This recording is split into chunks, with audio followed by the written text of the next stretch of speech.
Welcome back to Nightmare Radio. And we have a very special Get Familiar segment. And right now we're about to get familiar with this real estate with some fine real estate agents. They fine, y'all. Yes. Shout out to Mykah Richards and Felicia Wynter in the building. Yes, I'm getting news anchor vibes. Okay. You are definitely giving Lori, what's her name on CBS, on Channel 2?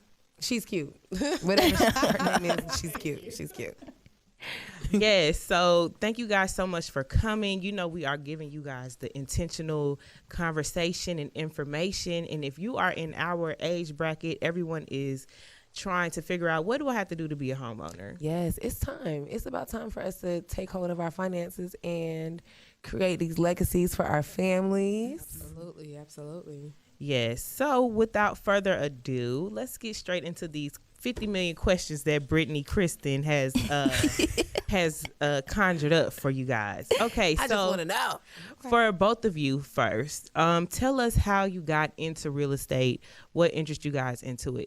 Was that your industry of choice post college, or did you just kind of fall into it? I actually just kind of fell into it. My background is in biochemistry. That's what Wow. I studied in undergrad and graduate school. So this is a totally different subject matter than what I studied in school. However, I absolutely love real estate.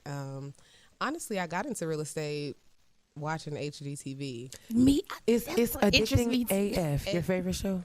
Who? What's your favorite? House Hunters, Caribbean House Hunters, really, because I just want to live my life on the beach. But yeah, HGTV, I would watch it daily, and I thought that that's what real estate was. You know, show 3 houses. They always pick one. It always closes. It's smooth. Like, it's beautiful. But Felicia will tell you that is not how real estate works. So yeah, so I got into real estate very similar to Mykah. I definitely loved to watch HGTV and Love It or Listed or the flip shows. You know, those are my shows. $1 Million Listing is my jam. Three Brothers too, all of them. Like, I used to watch all of them. Literally, my station stayed on HGTV. So when I got into it, Mykah was honestly the one that kind of had me decide to go ahead and move forward, because she was in it before I was. And I went ahead and took the course one summer, and it was a crash course. I think it was like 2 weeks, and I studied my butt off. I had to be there every day from 9 a.m. to I think 5 or 6 a.m. Every day for 2 weeks, and studied my butt off. And I just went ahead and took the test, and that's how I ended up getting into it. Wow. That's what's up. Yep. Yeah, that test is no joke. Like, That's right, 'cause you I worked took on it. interest in real estate because me and my mom has definitely, since becoming a homeowner, me and her are always watching somebody flip a house on HGTV. And so, and I can't think of the couple that she loves, but it's the white couple. She's like a brunette, he's blonde, they got kids. Yeah. I can't think of their names. They live in Texas, or Waco, Texas. Yeah, Yes. Atlanta and Yes. Yeah, so that test is extremely rigorous. I definitely want to pick back up the book and get into it, but I was not so lucky on my first couple of tries. That's true. I mean, even for me, I consider myself to be super smart, and it was difficult. It was not a cakewalk. Yeah. Pass my agent test, or even, later on when I became a broker, to pass that test as well. So you're a broker as well. I am. Wow. Okay, so when you first passed the test, like, what were your expectations for your career in real estate? Like, did you think that, or are you surpassing what your initial expectations and goals were? Absolutely. When I got into the business, I just really got into it as a hobby. Just people say something that, to do on the side. I said I'll sell a house or two a year, and that's it. But once I got into the business, it just took off. It's just so many different facets. There's different parts of real estate that I just never, considered. And now that I'm in the business, I love it. Yeah. I love it. It's funny that people say that they pick up real estate as like a part-time, maybe I'll sell a house this year or two, to reach a goal financially, but then they end up really getting into the swing of things. Okay, so I want y'all to tell us the tea. Like, Okay. give us the deets. How do you know, like, okay, this is a good client, or okay, nah, like they just playing. They ain't gonna buy this house. That comes with experience. I will say, when I got in the business, everybody was a client. Everyone was going to buy a house. Everyone could buy a house. And you quickly learn that a good 80% of them are just tire kickers on a wish and a dream. They've done no research. They really haven't done anything to prepare themselves to buy a home. And what I've learned is that my serious home buyers, you really don't have to do much. There's not much, coercion into trying to make them buy a house. They want to buy a house. Right. They've done their research. They've made sure that their credit is together, that they've saved, that they know exactly how much they can spend. Let's just get right into that list because that's one of the questions. What is required for you to be ready to purchase a home? There's a lot of different things that are required for you to purchase a home, but my first step, I would always advise you, is to just do your research. Find out, Google. So what do I need? What steps should I take? And that gets your gears thinking. You start seeing things like, oh, wow, I didn't know that my credit was that important, and that the debt to income ratios matter with getting approvals, and the debt to income ratio, because even if you make a lot of money, if the amount of debt that you pay out is over a certain threshold, it doesn't matter. Right. So that's important. Knowing that you can't just frivolously spend your money during the home buying process. Right. You're not buying cars, furniture is the number one kicker. That furniture? Yeah, because people think that, I'm getting ready to buy a house, let me go to American Signature and buy a couch, let me buy this table. And they don't understand that their finances are still under scrutiny during the loan process. And so you're swiping credit cards, opening credit cards, and you're still affecting that debt to income ratio. You're still affecting what's in your account because they're looking at what you have and what you're spending. How is it going? going? You buying a house, but then if it gets down to the wire and you don't have what you said you had, now we either have to start all over or you can no longer afford what you thought you can afford. Okay, so how far back do they go? Or if you're preparing to purchase a home, say your goal is 2023. Okay. So, and you're attempting to get your finances together, so you begin that process sometime in 2022. How far do the financial records go back? Really, when you're submitting to your lender, they look at 2 months. Okay.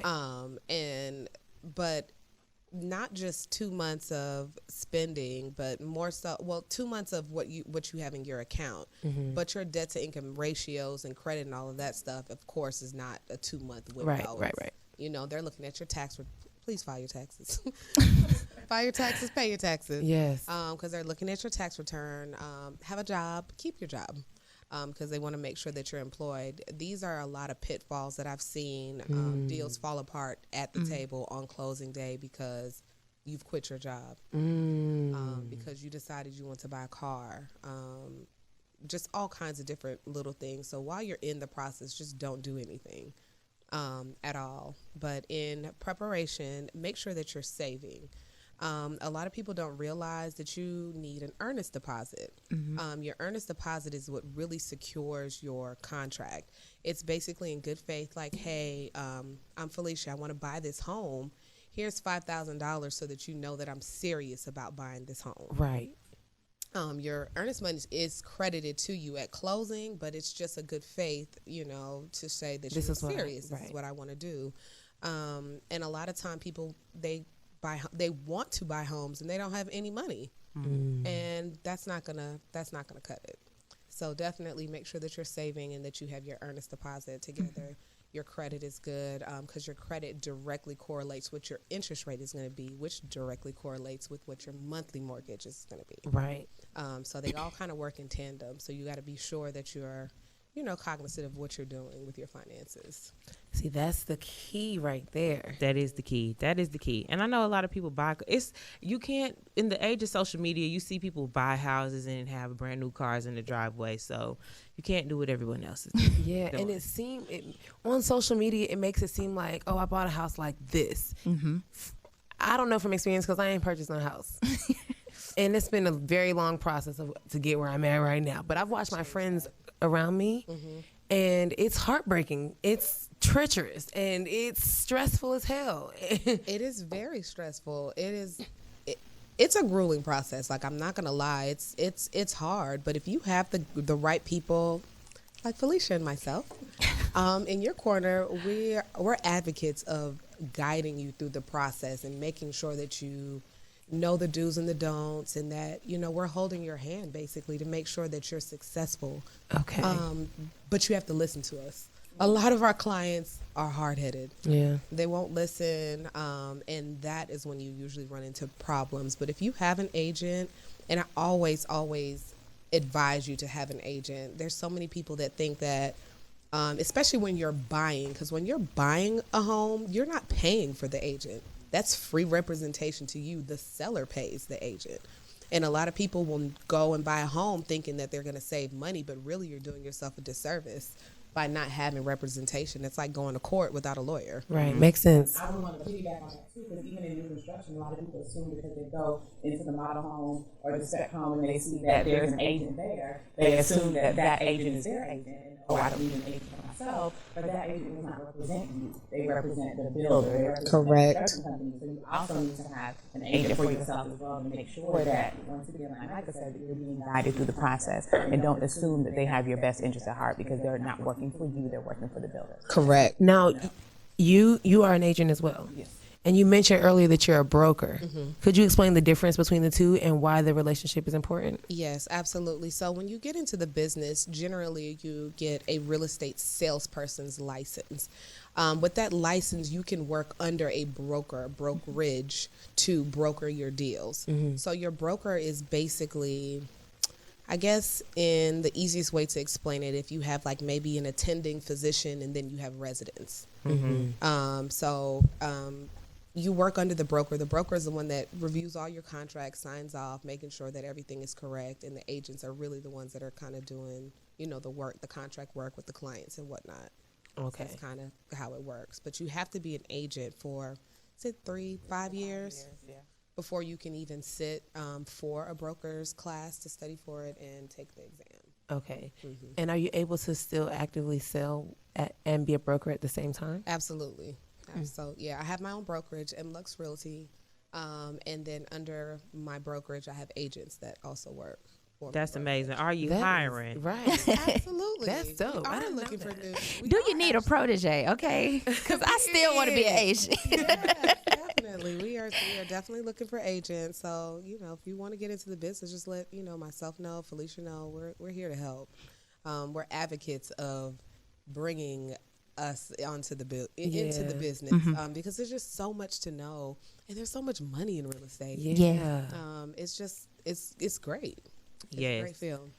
Okay, so let's talk about, I know you guys talk about, you know, the agent not being for you and, you know, having your own agent. So let's break down the buyer's market versus the seller's market. Okay. So I know right now they're saying that this is a good seller's market as far as real estate is right now. Why is that? Because there's no inventory. That's a figgity fact. Yeah. It is hard. It is extremely hard to get a home in Atlanta. Buy or rent. Listen, we are packed. Nobody else can come. I personally know. It has been a long struggle. It finally came to an end. But that was a long time. It's hard. Anything that I have placed on the market, I can't keep a house on the market more than a day. My last home that I listed, I had it on the market one day. I got 17 offers, and I took the offer that was like $25,000 over asking. Okay, so a lot of people are moving to Atlanta. I know we say we're full. Are the people who are overbidding on homes, a lot of the people who are trying to move in, because it's people that's here, that's been living here, that want to plant roots here but can't because they're being overbid by the outsiders. A combination of both, like that, and also investors, not only moving from out of state or like New York or California, where the cost of living is a lot more, so they come down here and they see a house for $250 that would be $500 there, and they get excited. They have the money to do that. So we do have that aspect. And then two, there are a lot of investors too, because Atlanta is a flourishing city and so many people are moving. We have the movie industry, music industry, and everything. There are investors here that have the cash flow to just put down $50,000 over asking and price out the little people, like, you know, who need to get a loan, who so need to go to the bank. And need to, so it is tough. It is a tough situation. So that's why sellers market right now, the sellers are the ones who are able to just sell their house like this, but then the buyers are the ones that kind of left in the wayside and not. What can we do to protect, like, is there not any way or ruling or legislation? Because I feel like that's like big bank take little bank and excommunicate little bank into. I'm very serious about this. Like, what kind of, what can be done? Because that's unfair. Personally, a home gets 35 offers, and then of course the one that offers 27,000 over wins. So how else does a little person like me ever win in a game like this? Because it's not designed for us. Is there any type of protection for the first time home buyers, or the home buyers that actually have the money that they worked on themselves and they ain't got this major budget to play with? Get your money up. I'm just kidding. Y'all better stream Nightmare Radio so we can get up, so we can get paid. I know, period. The best way, I think, for a first-time home buyer to get into the market, the easiest way, in my opinion, is new construction. The resale market is very tough because, for example, if Felicia decides to put her home on the market, Felicia wants the most money that she can make. So she's going to take $25,000 over, $40,000, $50,000 over asking. When you have a new construction site, those builders have priced their homes. Their profit is already in the price. They're not overbidding. They're not trying to gouge you. They already have their profit in there. And so when you go into a model home, the house is $350,000. It's $350,000. Right. You sign on the line, that's yours. There is no overbidding. There's no competition. That is your home. And so that is my best advice, is to do new construction. And that's what we specialize in, is really custom new construction, but new construction nonetheless. Yes, you guys have a lot of luxury homes. We do. I'll have to be coming to y'all in the next 15 years once I get my first M, because But with that being said, like even in our communities that we grew up in, the new construction homes are townhomes. How do we get the residential homes, the single family homes in our areas where we grew up in? Like, why they feel like we have to have townhouses? Well, I would say definitely. I think the reason why there are a lot of townhouses, because like you said, they're cheap and quick. I mean, the same amount of land that you could put up 100 townhomes versus 20 or 30, single family homes. And so that kind of makes a difference. But what I would say, definitely attend the meetings for your county or your city and things like that. I think a lot of people take that for granted because that's where they vote on those things and that's where they have those discussions. So you do have a say, but a lot of people just don't think to go to the city hall meetings. That makes sense. Log on or, find out what's going on, stay in touch, because you do have a voice. And believe it or not, like if they vote as a majority not to put that in your community, then they can't put it in your community. Absolutely. Yes, we definitely need to go vote these Family Dollars out. And the Dollar These Trees, Dollar Trees and Dollar Generals. And believe it or not, just piggybacking on what Felicia said, just because we're in the new construction realm of real estate, we do sit on a lot of county, city board. Oh, that would be meetings. convenient for you, Right? So that you could know. So because when our developments are up for discussion, voting, and stuff like that, it's a docket full of the Family Dollars, the assisted living homes, the hairdressers. So I'm hearing them until my case comes, and I'm like, wow, they're shutting this down left and right. But you have to be in the room. You have to be at the table to say, no, we don't want it. And your constituents, whomever is your council people, whomever you voted in, needs to be advocating on your behalf. Right. And if they don't, then you need to vote them out. But you need to be present in these meetings because this is where the approvals come from for them to be able to do this. Right. And you'll be surprised. 10 people, 12 people. Oh, no, not surprised. Right. Not surprised. People, really. Yeah. It's like not many people know that they can really just log on or I say log on now because of COVID, it's all virtual. Right. But, when everything settles down, you can definitely go to the city hall and, be a part of those meetings and make your voice heard. So just so that we continue to provide pertinent information to our listeners, if you're looking for finding out information for how to attend those meetings in your area, you can go to the local city hall.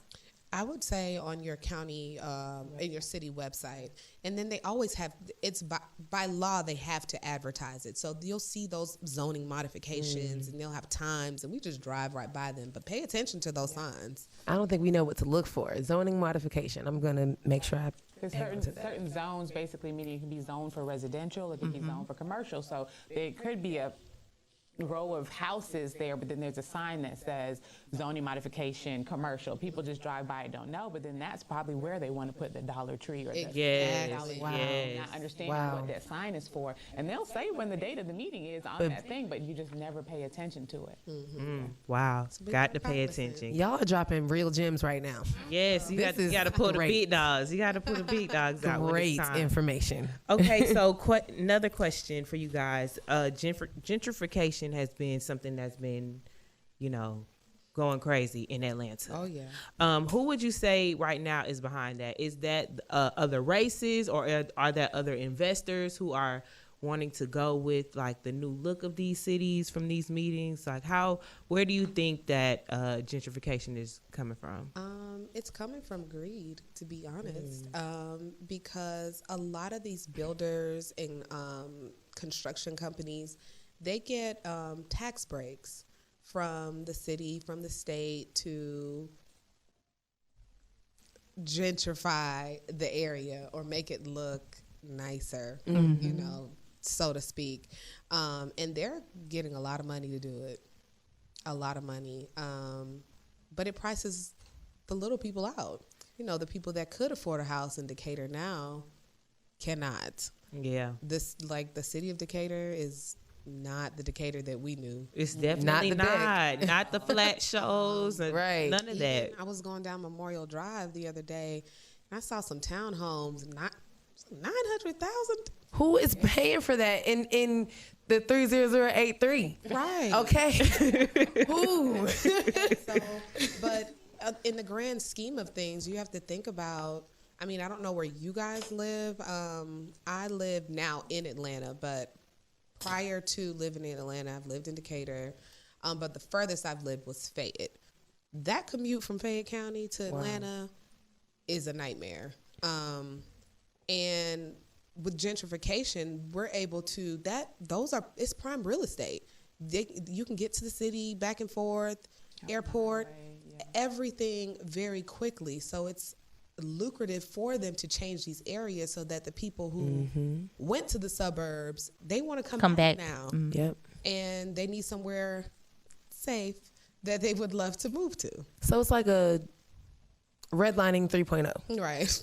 Basically. If we're calling a spade a spade. Basically. Because they think that for the majority, we can't afford the new upper Bankhead, right. upper Hollow Parkway, upper West Side. They took away from because we can't. The West End, the West Side on the rise. Actually, I remember when they tore down the Herndon homes, because I used to go to church. Right.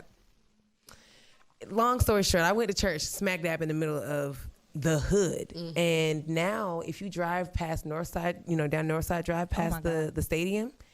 It's beautiful, but that's not where I went and spent trick or treat Halloween 98, 99, 2000.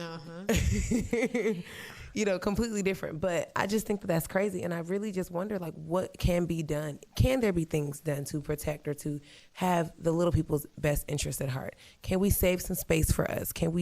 Are there programs that are in the works that can, encourage and influence home ownership, affordable home ownership for the little dogs? Well, they do, and a lot of people just don't know that with these deals and these tax breaks, they're also required to have a percentage of the home be affordable living.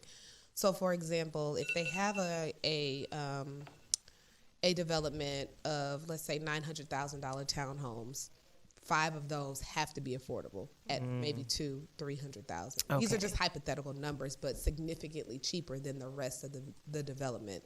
Those go very quickly. And that waiting list is real long. Yeah. And they never really open up the list either. Yeah. So you have to have a good agent. Call Felicia. Listen. I think as potential home buyers, I feel like potential home buyers should hold interviews for their real estate team. Yeah. Y'all are doing a great job. Oh, thank you. Absolutely. I'm so done with you, Brittany. Okay, are there so many questions, Brittany? You might need to so get sorry. with the agent afterwards and, book a consultation. But are there like any last thoughts that you guys would like to leave our listeners with? Maybe like 5 major tips that anybody that is looking to be a home buyer, maybe an investor, any like 5 major things that you guys could leave our listeners? I'm sure there's plenty of things to say, but just overall, I can't stress enough how important it is for you to own real estate. Mm-hmm. It will change the trajectory of your life. Like, you have to be very serious and intentional about understanding that it is important. There's not a shoe, a bag, a trip, bottle popping.